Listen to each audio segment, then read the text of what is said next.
Now, the United States has said it will begin the process of restoring diplomatic relations with Burma following the release of more than 130 high-profile political prisoners and around 500 others.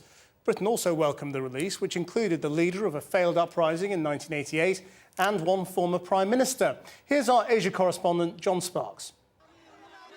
The fence is high and the walls are thick, but to the surprise of many, they open the gates.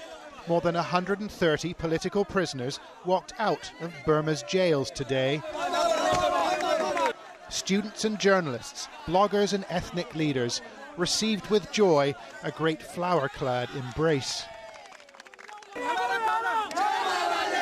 Free all the political prisoners, they shouted.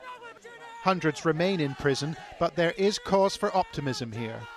The Burmese government and the generals who control it have introduced reforms, and this newly released activist seems ready to believe. If everyone involved in this process is honest, said Kung Tung Oo, then I can see a chance of it actually working.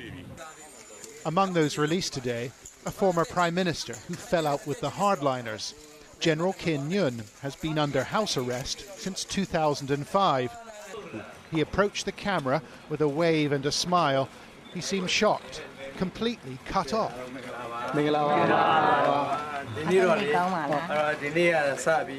I need to know what's going on in the outside world, he said. I just don't know. This is Thein Sein, Burma's newish president, reviewing the troops a few days ago. Many feared him as the next military strongman, but he's proven himself more moderate. And here's the evidence. The country's best-known opposition party, the National League for Democracy, reopening its headquarters. Party leader Aung San Suu Kyi and her colleagues will stand in by-elections due in April.